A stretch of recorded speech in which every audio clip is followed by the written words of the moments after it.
sa kasaysayan ng buong Pilipinas, hindi pinapayagan na magkaroon ng item ang GAA ng hindi nakalagay kung ano yung project at saka ano yung Yan yung sinasabi ko, di ba? Ang tapang niya magsalita sa ganyan. Kasi wala namang follow-up question eh. Antayin mo kasi alam ko, hindi pwedeng hindi na...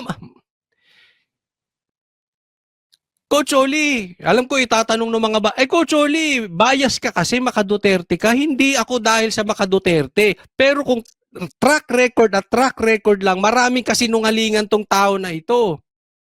Ano sinabi niya? Walang baril pumasok sa KOJC. Tinatawag mo kaming sinungaling. Kitang-kita kahit si Torre tanungin mo, ilalaglag na kanon, may baril. Sinungaling to si Marcos eh. Diretsahan na natin. Kaya ang sabi ko pag-usapan, I don't think magsisinungaling mag-fake news si Mark PRRD kasama pa si Attorney Vic. Hindi ganun yun. Magpapa-interview sa channel ni Mayor Baste para mag-fake news. That's so un-Duterte. Hindi katangian ng Duterte yun. Para mong sinabi si PRRD nag-cocaine. Malabo yun. Halimbawa, tanungin ako, sa tingin ninyo, sinong nagko-cocaine? Si PRRD o si BBM? Hindi sa pinagbibintangan kita nagko-cocaine. Pero mas gusto ko ang track record ni PRRD patungkol sa drugs kaysa sa'yo. Yun po ang punto ko rito. I don't think mag-fake news si PRRD. Kaya nga magharap kayo, pag-usapan nyo yan.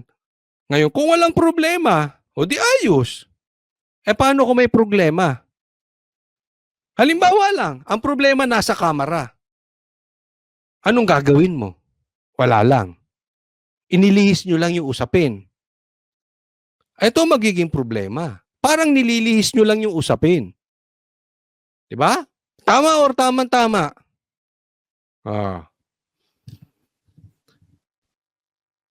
Ang laki ng usapin. Hamon ko nga eh. Ulitin ko.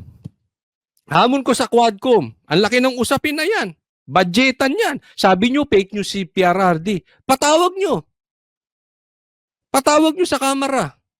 Hamunin natin sila. Patawag nyo sa kamera si PRRD. Imbestigahan yan. Nang isiwalat ni PRRD yung mga kalokohan ninyo. Diba? gastos, ano yung pondo. So, it's a lie. Maging ang Department of Budget and Management giniit na ang pinakita sa video ni Ungab ay pawang BICAM report lang at hindi ang GAA. Sa ilalim ng 1987 Constitution, pero kung BICAM lang, kung BICAM nga lang, bakit may blanco sa BICAM? Tama ba yun o mali? Doon natin pagdebatihan at simula ng usapin, magdebate to si Marcos sa si BPRRD. General Appropriations Bill ang sinusumite sa Pangulo para pirmahan at hindi ang BICAM report. Naunang tinawag na fake news ni Executive Secretary Lucas Bersamin ang paratang ni Digong. Siyempre, ESK.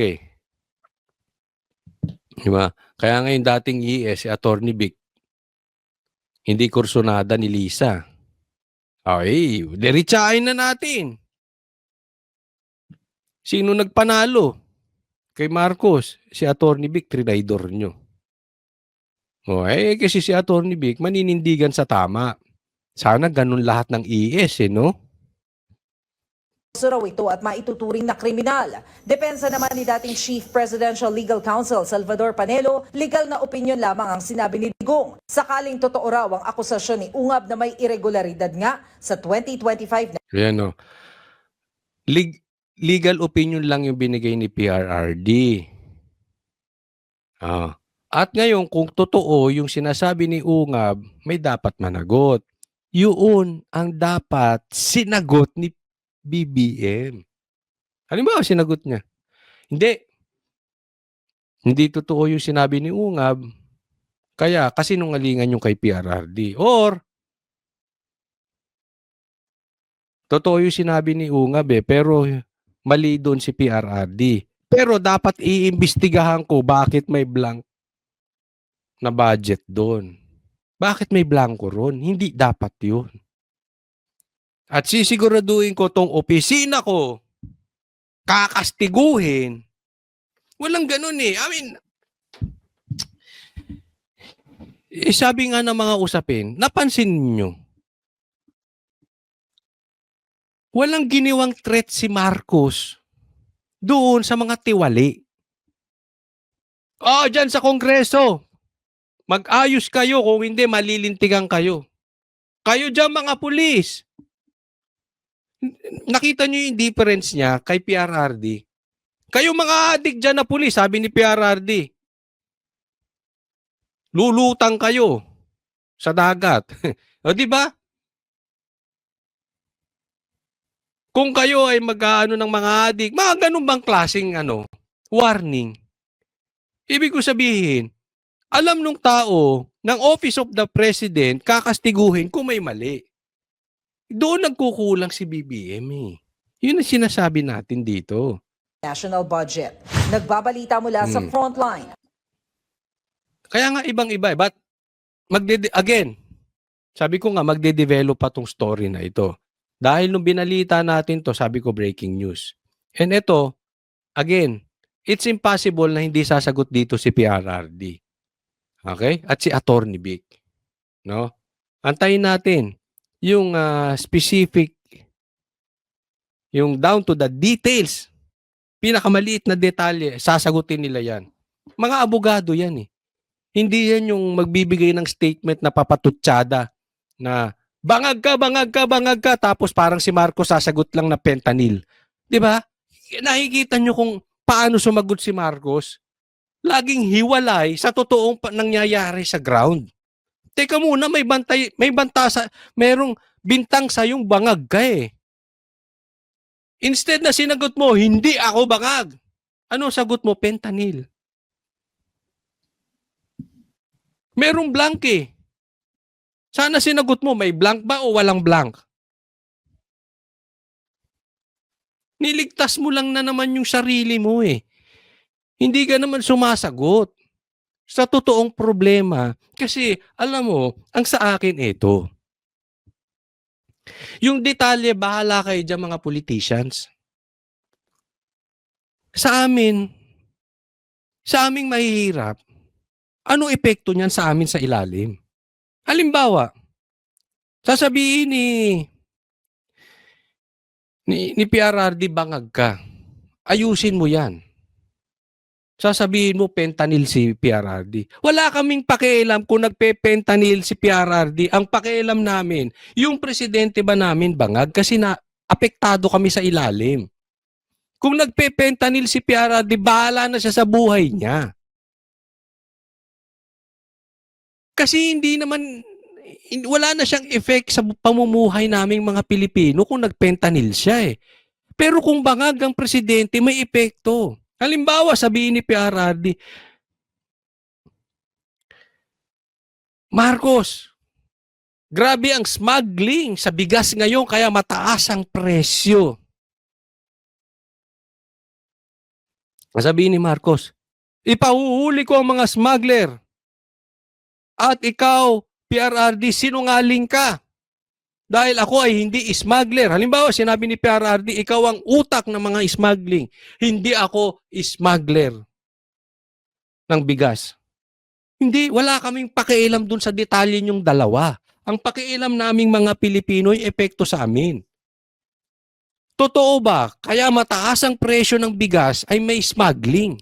Yun ang gusto naming marinig sa presidente. Kasi yun ang may epekto sa amin eh. Ang gusto naming marinig. Halimbawa lang, pinagbintangan ni PRRD ng smuggler ng bigas ito si BBM. Halimbawa lang hindi namin gusto yung sagot na sinungaling ka PRRD. Hindi. Ang gusto namin marinig, hindi ako smuggler ng bigas. At kahit may mahuli ako na nag-i-smuggler ng bigas, kahit anak ko pa yan, yung opisina ko, hindi yan sasantuhin. Ikukulong ko yan. para bumaba ang presyo ng bigas. Ganun kasimple.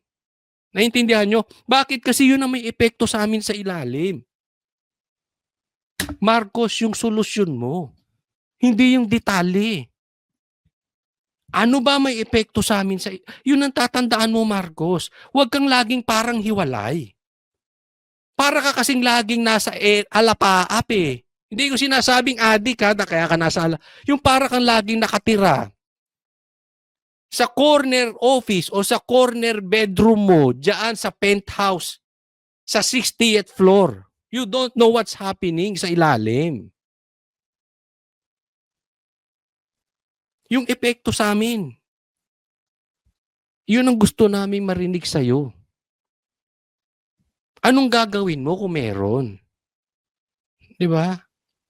Wala kami pakialam sa detalye nyo.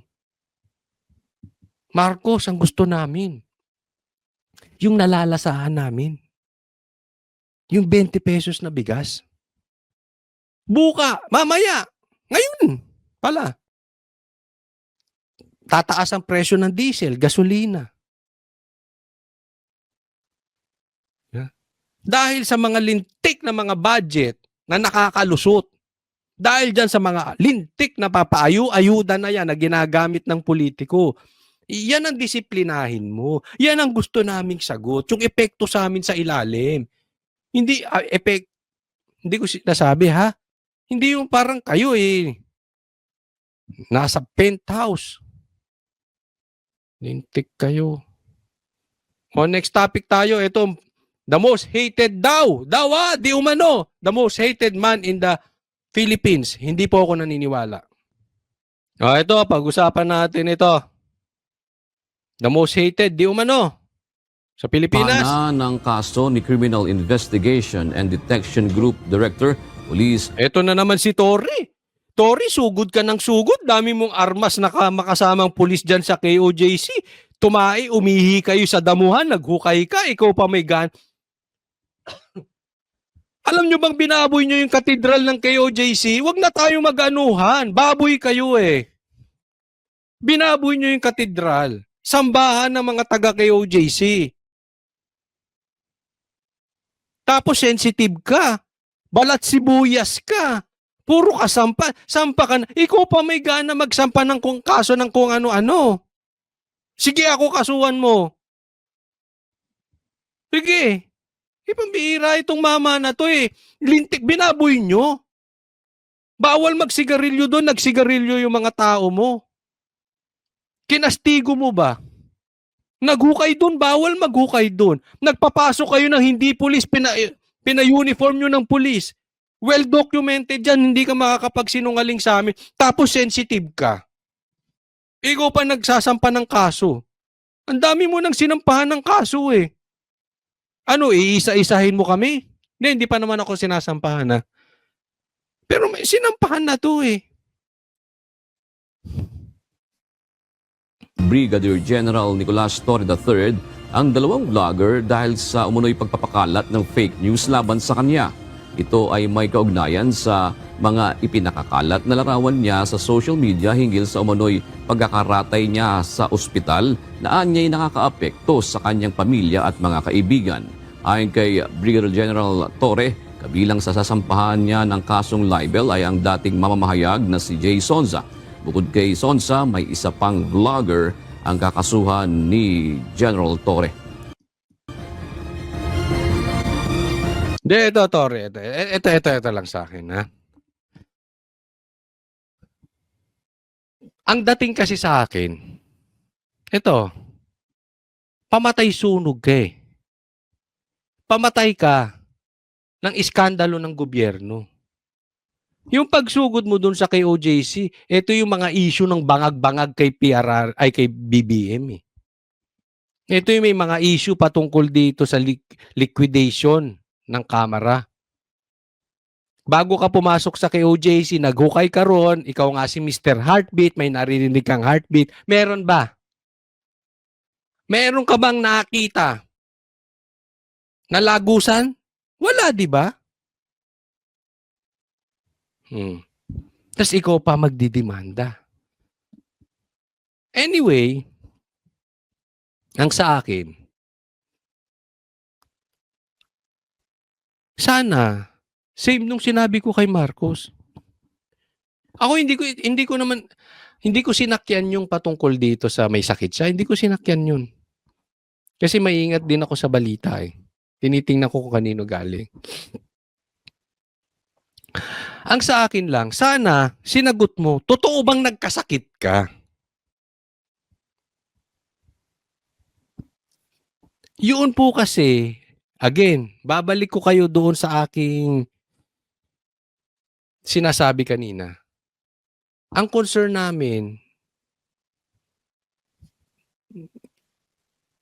yung ano ba epekto nito sa aming mga maliliit? Totoo bang may sakit ka na malala? Di umano ako ano man sinasabi na kaya ka na ospital. Kasi kung may sakit ka, ibig sabihin, dapat tanggalin ka na.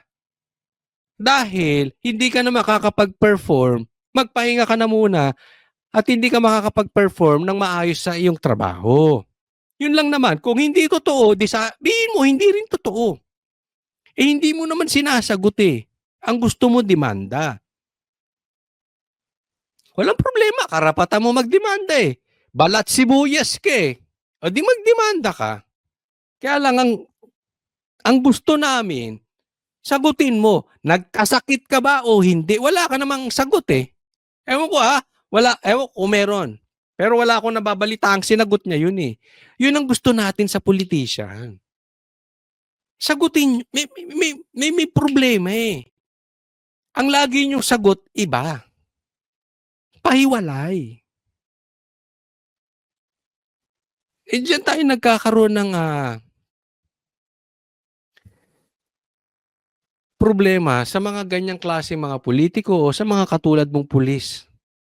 Tore. Tanong ulit. Ikaw ba designated pamatay iskandalo ng gobyerno? Kasi tuwing papasok ka may malaking bulilyaso gobyerno eto ngayon. No? Etong blanco dyan sa budgetan na yan. So I'm going to file cases against them. At saka yung mga kumakabatikos talagang akala mo silang nakakaalam ng lahat. So bawal batikusin. Gusto mo tumahimik kami tapos himurin namin ng puwet ni Tamba. Gusto mo himurin namin ng puwet ni Marcos. Hindi ganon. Eh dapat wala ka dyan sa posisyon na yan. Nagsekretary ka na lang sa isang opisina. Hindi, bawal bang bumatikos? Kung ang binabatikos namin ay iyong personal life, pwedeng mas mali yun. Eh yung naghukay ka dyan sa masama bang batiko? Pambihira ka, naghukay ka sa isang sambahan. Tama ba yun? Ayaw mo nababatikos. Eh di sana hindi ka naghukay. Ganun ba? Ito lang ang challenge kasi dyan. Kung talagang tama sila at matapang sila, isulat nila, pirmahan nila, at i-file nila sa korte. O yun. Para kinaumagahan, kung sila ay sagutin na ng counter affidavit, hindi nila pwede sabihin na joke only. Kasi yun ang nangyayari eh. Joke only. Sino pinaparinggan mo dyan? Si BBM. Si PRRD. Joke only. Hindi kasi, di ba, yung sinasabi nila, hindi, yung sinabi ni PRRD, tapos sasabihin daw, nagjujuk lang dun sa mga pinatay na adik, ganun. Hindi pwedeng sabihin joke. Hindi. Baka hindi naman si PRRD pinaparinggan. No? Pero kung pinaparinggan mo si PRRD, good luck sa'yo. No?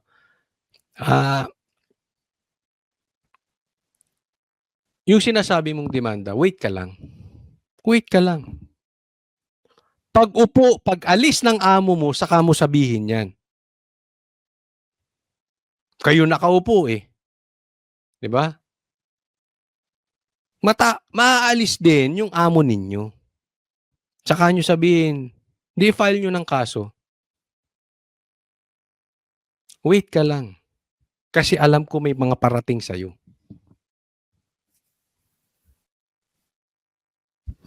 Di ba? I don't think tamang timing ngayon. Kasi yung mga bossing mo no?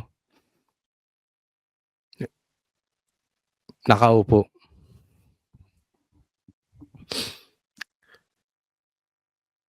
There is a time for everything. Tatandaan nyo. May katulad nun. Alam namin, mali yung paghuhukay mo dyan sa KOJC. Wala kaming magawa. Diba? Anong sinabi mo? Papasok kayo 5,000, 3,000 pulis, papasok kayo sa KOJC sa ayaw at sa gusto nyo. Ganyan lagi ang salita mo Kung meron kayong reklamo, mag-file na lang kayo ng kaso. Pero sa ayaw at sa gusto nyo, papasok kami. Ganyan ang style mo, pura ka kaso. Kaya sinasabi ko rin sa'yo, wait ka lang. Wala kaming magawa ngayon Wala. Pero panapanahon yan. Alam nga namang hinuhukay mo yun. Awatin ko, pinagbabaril kami ron. Ni hindi nga kami makapasok Sasabihin nyo, magdemanda na lang kayo. Alam nga namang ipilit namin, agawin namin yung baril at saka pala, huwag kayong maghukay dito. Di ba hindi pwede? Yan ang lagi mong sasabihin Kung may reklamo kayo, kalma lang. Sir, kalma ka lang. Matatapos din yung mga amo mo. At yung hinihiling mo, darating. Hindi ako nananakot. Diba? Sinasabi ko lang, yung hiling mo, darating. Ikaw humiling yan Ang galing-galing magsalita, pero pag tinanong mo na sa Kongreso, i-deny na. At pagkatapos, ang pinaka-worst niyan, sasabihin, nag-joke only. Hindi, bakit sa Kongreso mo? O di, demanda mo rin. Tama yung ginagawa mo, demanda mo rin. Bakit sa Kongreso? Wala kaming magagawa sa Kongreso Gusto nila dun, yes or no lang. Pag pumalag ka kay Paduano, sisigawan ka, teritoryo nila yun Pag pumalag ka kay Paduano, ko-contempt ka. Tama or tama? Bakit sa Kongreso? Demanda mo. Okay yan, ginagawa mo. Sige, demanda mo. Pero sana sagutin mo, nagkasakit ka ba o hindi? Di kung hindi. Kung oo, pahinga ka na muna, ha? Kung totoo yung sinasabi nila. Ganun lang yun. Masama ba yung galing sa isang mamamayan? Ditanggalin na natin sa Bill of Rights yung dyan sa Constitution yung freedom of speech. Lagay nyo na lang dyan. Basta head ng pulis, basta general, wag nyong batikusin. Basta politiko, wag nyong batikusin. Ayaw nyo nang nababatikos sensitive kayo Palitan nyo na muna batas. Okay? Susunod naman kami sa batas Kaya lang nakalagay sa batas, freedom of speech. Alam mo yun, sir? Puro kayo sa Congress O yan. At saka hindi ako naniniwala na number 1 most hated man to. Hindi naman. Sa tingin ko si Tamba ba? Ay, matanong ko kayo, sino ba most hated man in the Philippines now? Hindi naman si Torre. Siguro pakatlo si Torre. Hindi, sa akin lang naman siyempre, kung ikaw Ensimada o ikaw ay Timbangag, siyempre hindi. Diba? Sabihin mo, most hated man si PRRD. Kahit na siya ang pinakamamahal ng mga Pilipinong presidente. So, kanya-kanya yan. Pero hindi rin ako naniniwalang ito most hated man. Nasa top 10, definitely. At yun nga mga kababayan, anong masasabi niyo sa balitang ito? Maaring ihayag ang inyong opinyon at kuro-kuro sa comment section sa ibaba. Huwag din kalimutang mag-like, mag-subscribe at mag-share sa bidyong ito. Maraming salamat sa panonood.